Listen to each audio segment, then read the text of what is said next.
are those of the producers and individuals appearing on this program and do not necessarily reflect the views of the Sun Prairie Media Center staff, its video service providers, or the staff and elected officials of the City of Sun Prairie.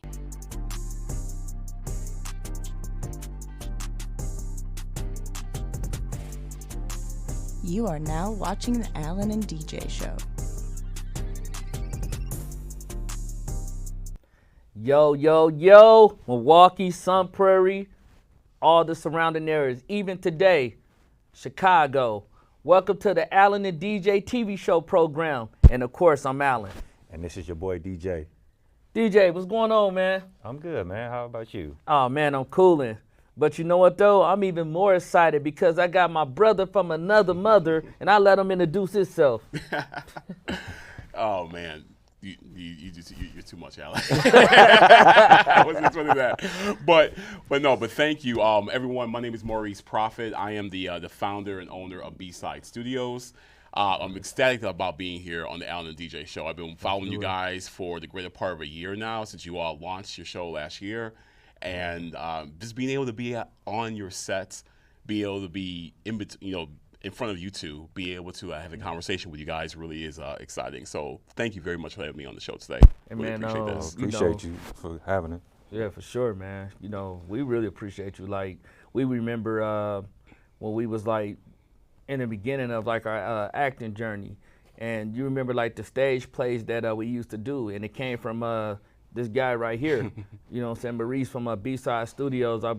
He gave us an opportunity, you know, and we never took it for granted. We was serious about it because we would leave Milwaukee and go all the way down to Chicago, and he was always flexible with us, made sure we had everything we needed, and you know, he made everybody feel important. If you had a big role or a small role, it was like everybody was just like on even playing field. So we grateful to have you today, man. Brother, you made it easy though. You made it easy. I'll never forget. I remember it was a Saturday, and I think I was getting ready for a production that day or something of that nature. Yep. And you called me out of the blue and never talked to you before in my life. Yep. Never seen you before in my life. Never knew who you were, but you hit me up through Facebook. And I'm like, this is random. I remember I was in the car. I'm like, this is random, but I'm gonna answer it anyway. Which is very rare because I typically hate answering my phone just in general. Like, I'm like, if you need to talk to me, text me, let me know you need to talk to me, then I'll talk to you. Sure. But you caught me in a good moment though. Yep. And I'm like, let me see what this is all about. And then I remember that I answered the phone, you introduced who you were. You were like, I know you don't know me, you know, all that stuff and everything, but you told me that what you were looking into doing, what you're looking to be involved with, and what you heard about what we had going on.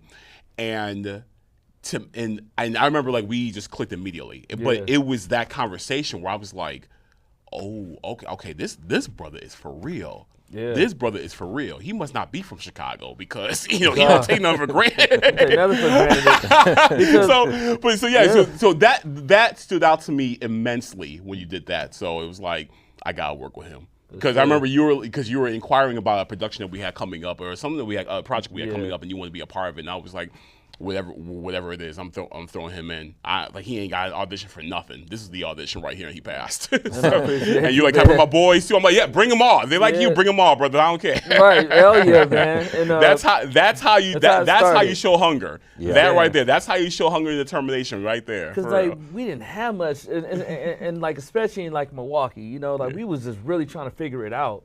And man, you know, we was getting frustrated because some like talent agencies would start to close down, and we like, dude, like, what do we do, you know? And I was starting to get in tune with the Chicago market a lot, and I remember meeting James Gordon first, and we did that music video together, and I became part of the Act Pack family, and then we went from there, and then I was following him a lot, and I was following Mamba Foster at the time.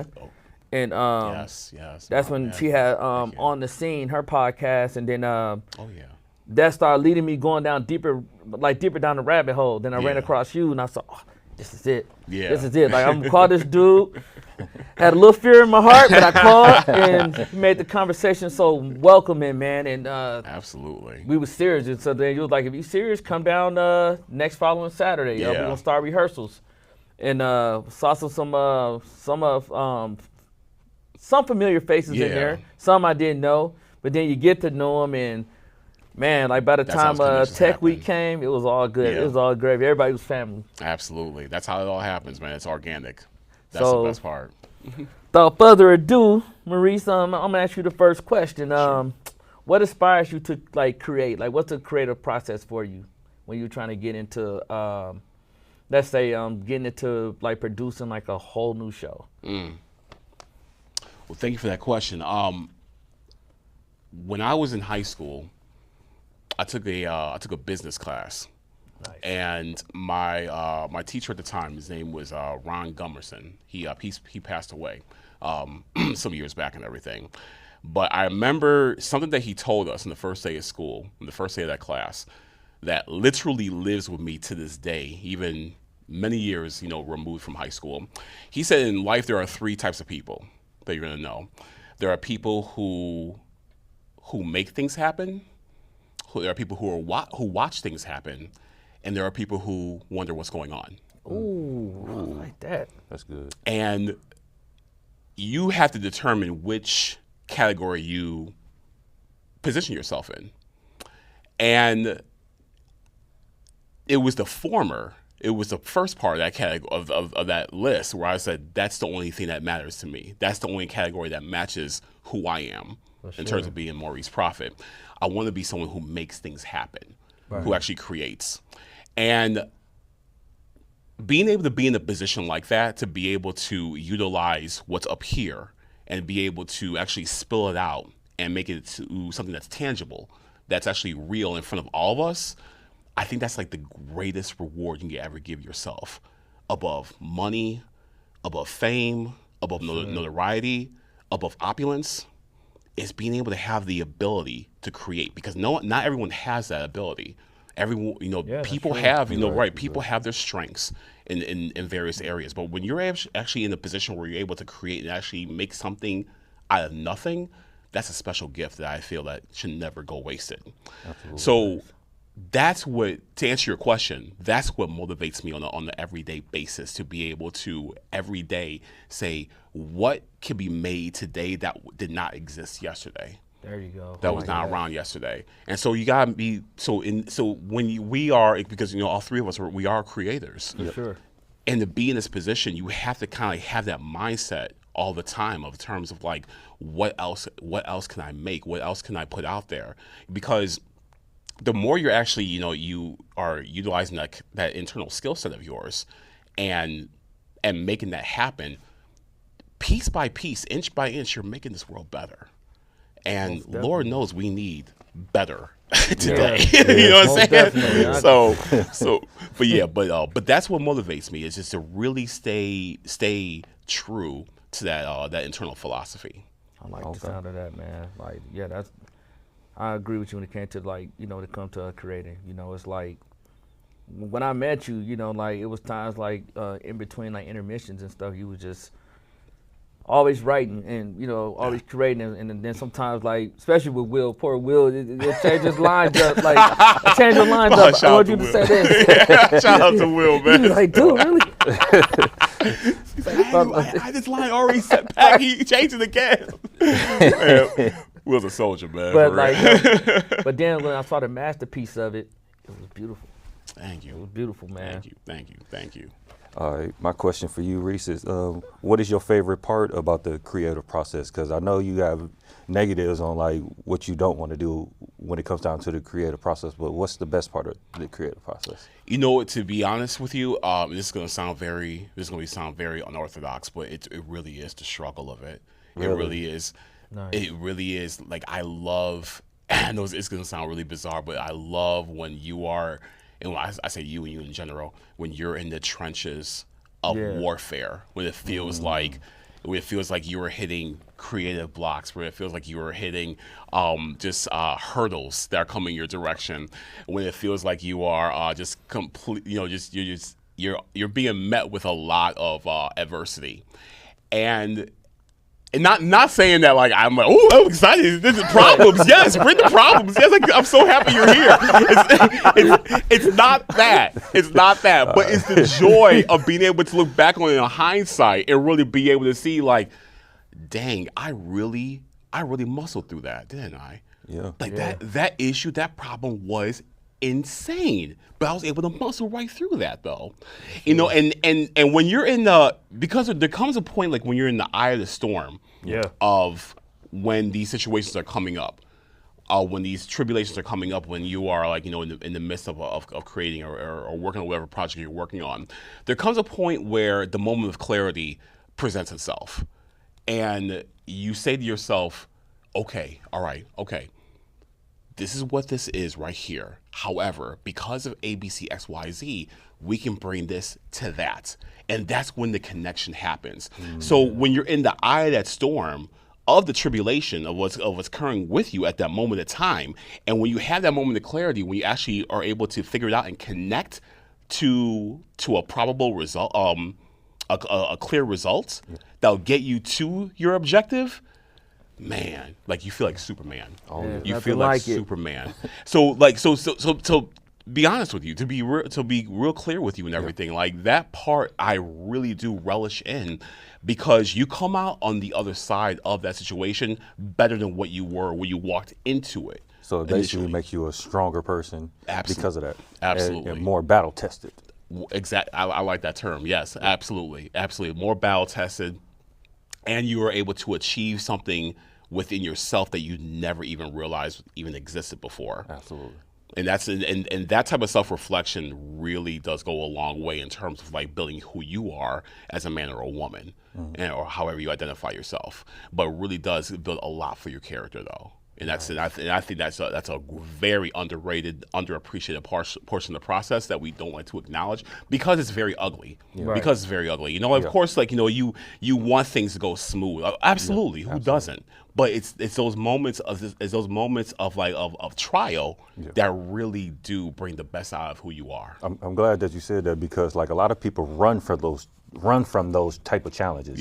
And you want to take them on head on. Yeah. Absolutely, because it's only going to make you better. And it's like, if you're able to tackle a situation or a problem head on, and you already know how to be able to fix it, how to be able to overcome it, how to be able to, you know, get through and everything like that, that's great. That's fantastic. That's wonderful and everything like that. But if it becomes redundant, then where's the benefit?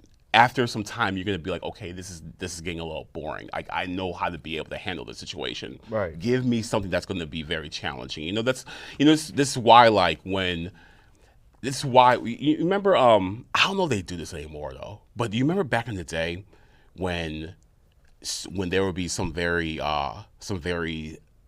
specific or very original surgery that was happening, and they come into like a big room that damn near looked like a mini stadium, and doctors will be sitting around watching from like the overhead and everything. The reason why is because they want to see something that has never been done before. Like they know the procedures on how to be able to, fix a broken pinky finger, or how to be able to, take care of a scar that might have happened, a cut, a bruise, whatever may have you. But when they hear about a procedure, an operational procedure that intrigues them, that's like,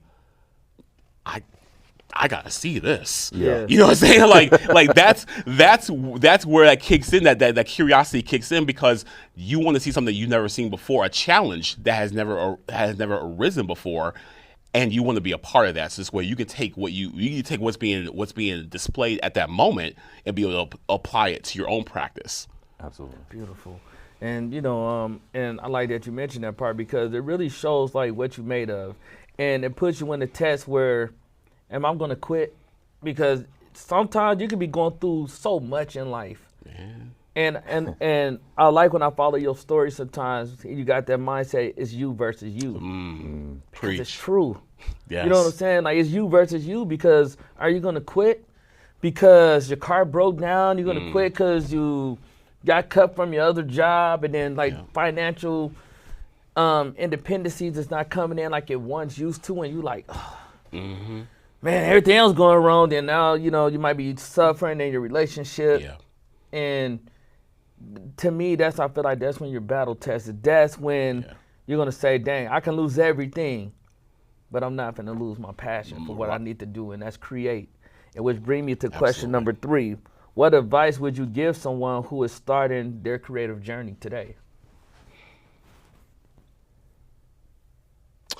I would say, really, don't be afraid of fear. Don't be afraid. Don't be afraid of fear. Don't be afraid of the questions that you have within yourself, and because that's always going to come into play. It's always going to be a matter of self-doubt is always going to play a role. I'm not going to sit here and tell you don't ever doubt yourself, because we all come across that all the time where we just don't know. But it's that one inkling that's going to be talking to you, saying that maybe you should take that leap. Maybe you should go forward. Maybe you should. You can clear this hurdle. And even with that self-doubt, it's that little voice that's telling you maybe so, that you have to make it as loud as possible. And so, to answer your question in terms of like someone who is going into kind of like a creative space, for the very first time and everything, I would say really know what it is that you have your heart set on, because that really is where like the true organic passion is going to be at. What it is that you truly do like. Don't if you're like, let's say you're a mechanic by trade, and you think that you want to learn synchronizing swimming, but you don't know, but you're like, I don't know, maybe I'll get into it or like that. It's like, if you really want to follow that journey, follow it. But if you already are like, kind of like, I don't know about that, whatever, but I guess I'll try, then it's like, explore it a little bit deeper, because you want to get to the point where, yeah, I want to do synchronizing swimming. I just don't know where to start. But I do know I want to do it though. But I don't know who to talk to. I don't know who to call. I don't know what website to go to in order to start. But I do want to do it though. Yeah. You don't want to be so it's okay to have questions in terms of like, where do I start with my path, and how do I get onto my path, and how do I explore it and everything. It's okay to have that. But you have to really know that that is what I want to do. I just don't know where to start. So really understand, hone in and be confident in the fact that you have chosen an outlet that really is going to give you happiness. You know what I mean? So so it really is about understanding where your true happiness lies in, and what really is going to be that variable that brings it to you, and then be ready for the work. Be ready for the work. Be ready to be able to, okay, if this really is what you want to do, get ready, feet hitting the ground, going, and be able to really embrace this path and this journey that you're about to go on to, because it's gonna be a long journey, but it's gonna be so worth it though, and it's gonna be worth all the hurdles and the tribulation that you're facing, because you love it, because you love that end goal so much. I like that. So for any mechanics that want to synchronize and swim, keep your dream alive. It's gonna happen. For sure. And then you find out who you are as well as an individual, and as a person who's like, I never been battle tested before, because there's gonna be certain situations that you start to create where you're gonna be tested. Yeah. And that's what made me fall in love with that one quote that you always have in your stories. I'm like, man, this dude is getting it. It is you versus you. Yeah. Because only you can get in your own way. Yeah, that's facts. That's fact. Sure. And I'm glad that you that you touched on that as well too. That, because that quote, that moniker that I use, that is what just keeps me personally as Maurice Prophet laser focused on what it is that I do every day, because I can't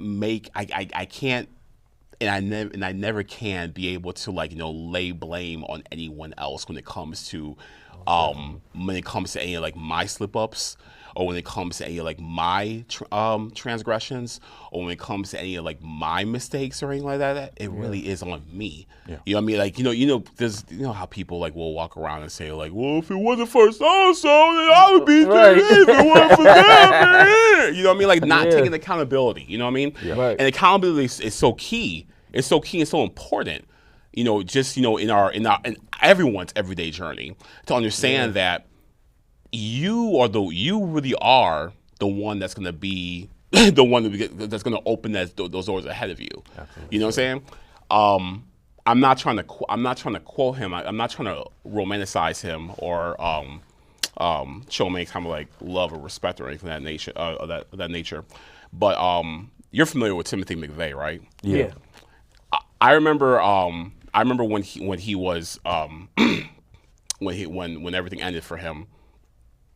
I was in college when this happened, and I was taking a international terrorism class at that time. So I was very much engrossed in his trial and proceedings and everything that happened after the trial and everything like that.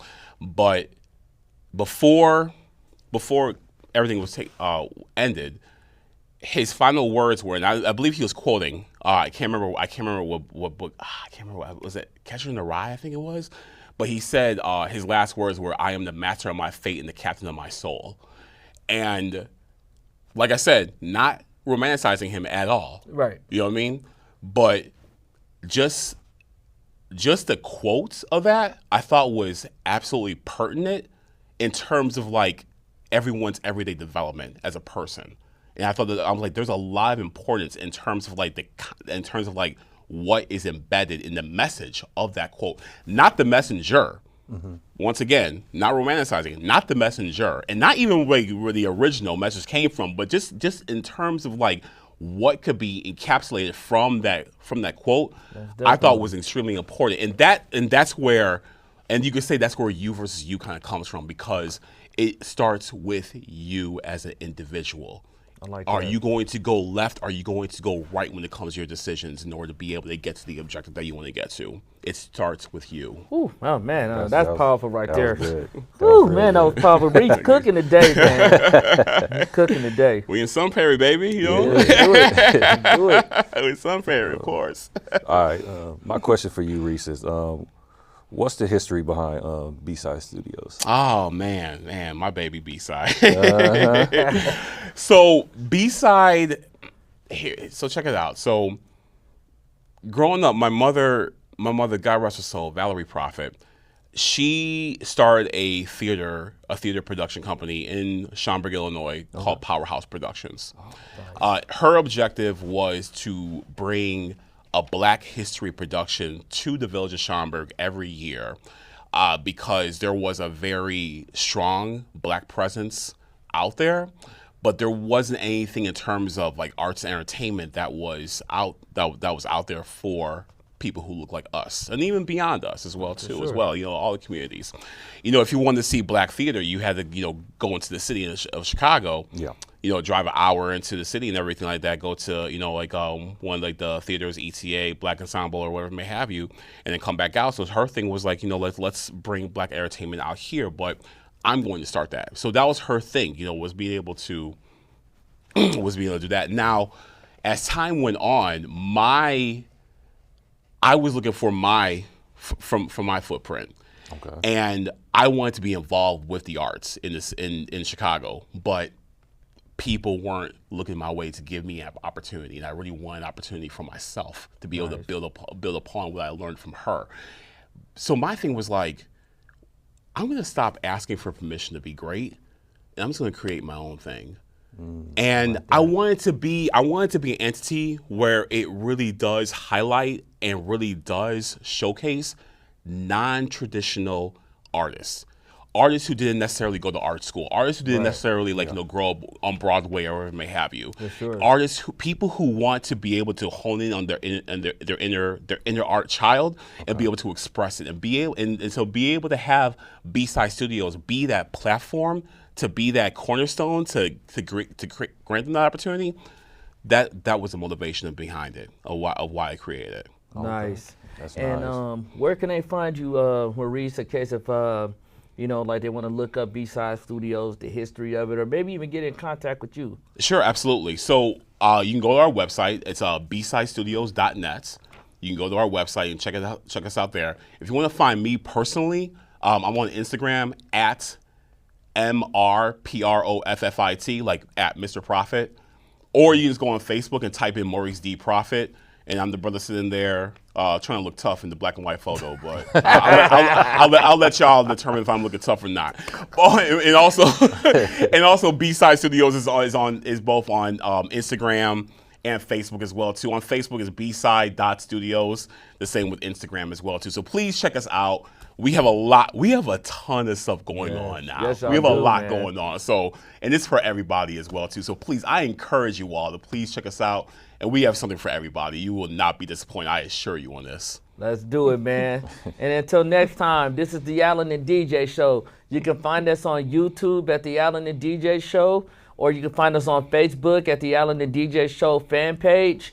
And you can also find us at the Allen and DJ Show at gmail.com. If you have any questions about what you want us to talk about, you can find my personal page, Allen Hutchinson, on Instagram and Facebook, and William J. Smith on Instagram and Facebook. And until next time, create your own life and create your own path, because you know why? You only get one life to live.